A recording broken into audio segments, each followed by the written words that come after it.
All right. Hello, everyone. This is the MGTOW Cowboy. Greetings and salutations. This evening, I wanted to make a video for you guys, and I wanted to show you a clip of me conversing with a guy called Demcad. So this is going to be a shout-out video to Demcad. If you guys have never heard of Demcad, you should do yourself a favor and go check him out. He's really cool. He's a lot of fun. He does not explicitly call himself a MGTOW. However, you know, I do have a suspicion that he is essentially a MGTOW, and that is to say, he's in his 30s. I think he's in his late 30s, like me. I know he's not married, he doesn't have any kids, and he has said before he has no intention on marrying. So, you know, by the strictest definition, he's probably a MGTOW. I mean, again, he does not call himself a MGTOW. In fact, he has mentioned MGTOW many times on his channel, and I definitely consider him red-pilled. So, that being said, it's also worth mentioning he's a big Second Amendment or gun enthusiast here in the U.S. He owns several guns. He's also a big-time prepper. He believes in being prepared for emergencies and SHTF type scenarios. And so, you know, basically I like him. I like him a lot, and you guys should go check him out. And when and if you do go check him out, tell him I sent you. Please leave a message and tell him I sent you. Anyway, so yeah, this is him. I guess every once in a while he has like a call-in show that he will host, and I decided to call in, and I just wanted to play that clip and then, you know, make some comments along the way. So here we go. It's you know, she's willing to provide affection, and she's not too evil or anything. I mean, she's supportive. She doesn't agree with everything you do, but she at least supports you. She gives a damn about you. I mean, most guys are good. Okay, the good old days. I have a list for my wife to do every day. 8 a.m. to 6 p.m. I don't want to micromanage like that. This is what this guy's talking about. Personally, I wouldn't want to micromanage anybody like that. No. Okay, Natty wrote, men are far less picky, our list definitely shorter. Well, yeah, 3. I mean, come on. Yes, that's it. No, that's thank you, Ryan James. Peace. Yeah. A decent looking woman. She should look decent, not nag too much at least. Be supportive. I mean, that's... Okay, I'm sorry, I forgot to mention the highlight of, the theme of this video. So I guess he wanted to do like a call-in channel, and this particular episode was dedicated towards the idea that is it possible that women no longer need men, or do, for that matter, do men and women need each other still? I'm sorry, I forgot to mention that. So he's talking about women. Basically it. I mean, I don't think the average guy is expecting the world. And it's funny, and I'll talk to some women, not that I'm interested in these particular women, and man, how can I say this nicely, because I don't want anybody to watch this and think I'm talking about them. You know, women will be like, a guy has to make a certain amount of money. I've heard women say this. He has to make a certain amount of money. Has to make a certain amount of money, whether she's joking or not. They're serious. And you gotta, you know, if I'm demanding a lot, if a woman's demanding a lot, she has to bring a lot to the table. You know, it doesn't make any sense for a woman to say a man's gotta have a certain amount of money, he's gotta be a certain type of height. This stuff is real. You watch this stuff, this red pill stuff on YouTube, and you're thinking, oh, you know, they're talking about the same stuff. And it's totally different when you hear women actually say it. Because I'll talk to women, it's a normal, casual conversation, and you'll hear them say it. You'll hear them say this stuff. A certain height, that's real. You gotta be a certain height. You'll hear women say that. And I'm a 6'1.5", and I'll try to argue that, hey, you know, why does height matter? Tom Cruise is like 5'7". You can be a shorter guy and still kick my ass. I mean, but women, a lot of these women, it's all about, they got to be able to look up to you. Like, I don't know if there's some type of primal thing to it. I don't know, but that stuff is real. These requirements that these women have, and it's that require a certain salary, certain things out of guys, and the woman won't even know how to cook. I'm sorry. Which I shouldn't throw stones because I'm not much of a cook either, but. Okay, I'll interrupt it right there and just say, I really like Demcad. I find all his content to be very high quality, and it's fun. It's fun to watch. However, I have left several messages, many messages over several years on his comment section, basically saying, Demcad, why don't you come out as a MGTOW? And he won't. He will not accept that title. He will not accept that label. But again, I think that he is. He's just essentially he's very nice. He's a nice guy, and I think he goes out of his way not to want to offend people, including women. But notice how he is cognizant. He is cognizant. He does know how women are, and he tries to make light of it. He jokes around, but it's no joke, right? To be pulled into a divorce court or child custody court, or to be arrested for domestic violence, and he knows this. At least he knows it well enough to not get married. So I'm going to skip ahead a couple minutes, get right to the interview. I'm not asking to be a wife and a mother. I guess if you're going to be a husband and a father, you should. It might be helpful to learn how to cook as well. I can cook a little bit, but nothing special. But I'm just saying, if they don't want to work, they just act as a vampire with the woman, just sucking off all her resources. Single moms, and we haven't learned certain things from men. Let's be honest, men and women have a purpose. They bring different things to the table. Simple thing. Okay, let me mention this: male, female. Okay, if there's a crime committed, who would you rather be the witness? Would you rather deal with a female witness or a male witness? Women tend to be better at those details. I say the women are better at pointing out the details of a room, of a person. Now, let's say you were trying to go from point A to point B. Who would you rather lead you? I'll say a man. Men tend to be better at that. Now, does that mean that men are always better than women and women are always better than men? No, we're just different. I try to answer the call.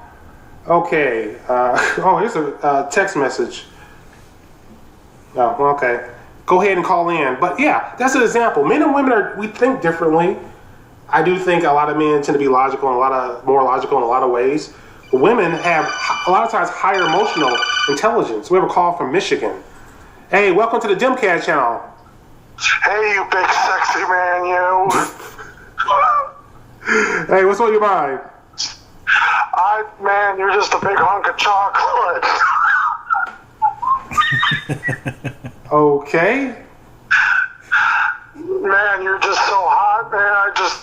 You just get me hot and bothered, you big sexy. Okay, I had to cut that off before you said something too crazy. But I appreciate the support, guys. The first call, that's the first call, by the way, okay? So yeah, men have changed. I would say men have changed, but hey, women are more observant. They're better at looking at things all around them and noticing things. Better at as far as emotional intelligence, usually. I would say that. I like the craziness, though, of the calls. I mean, screening, it's just... I like the idea of anybody being able to call, whether they agree with me or not. Hey, welcome to the Demcad channel. We have a call from Minnesota.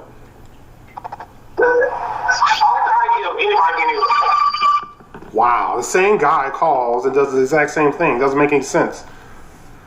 Okay, yeah, feedback. Yeah. Feedback, yeah. If you want a good paying job, work at a factory. Yeah, but they may say you gotta get the jab. You gotta get the jab. You gotta get the jab.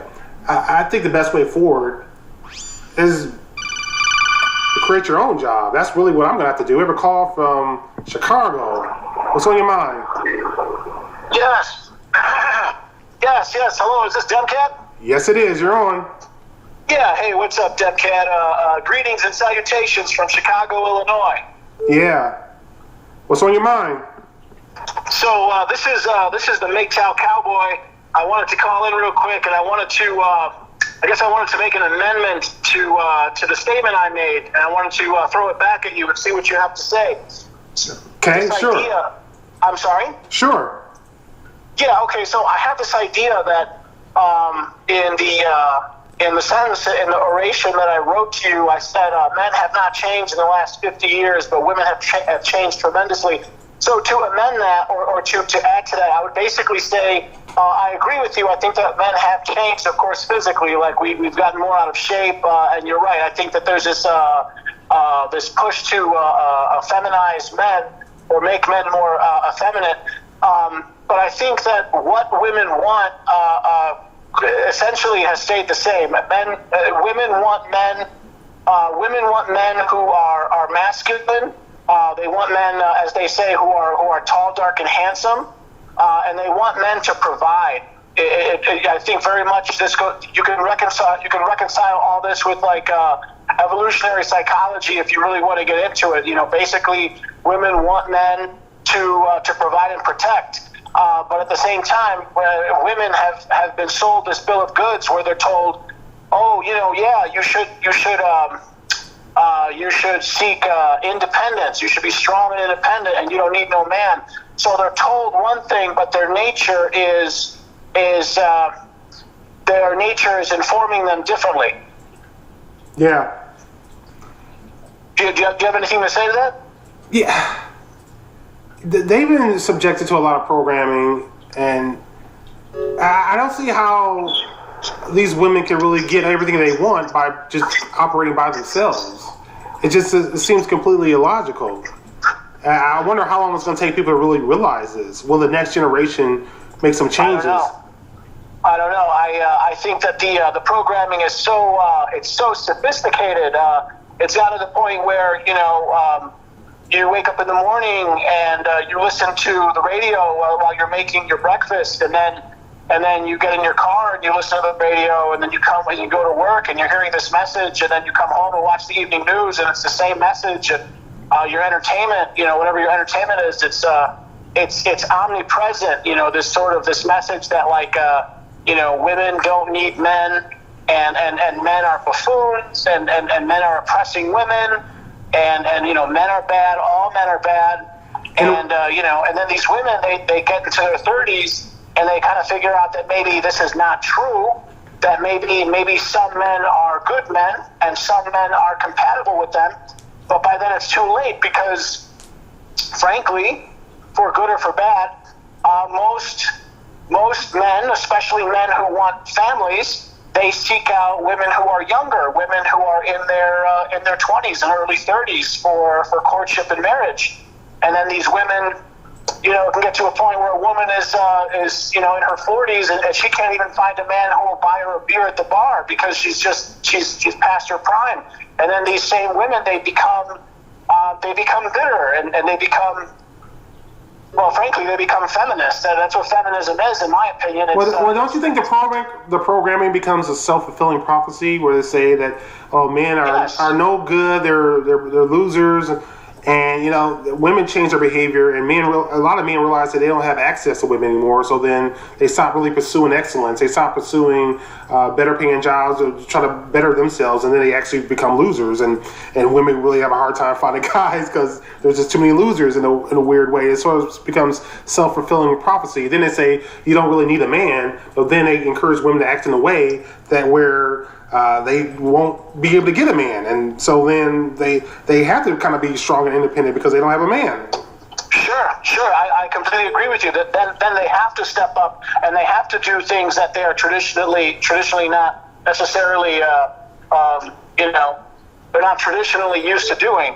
Yeah, absolutely. But in the end, it turns into what? It turns into a dysfunctional situation where you have a man and a woman, and they're in their 30s or they're in their 40s. They wish they were with someone.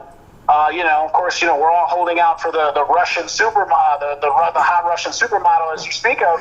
But most of us are not hot Russian supermodels, and we're not hot. We're just average people. And why can't we settle for?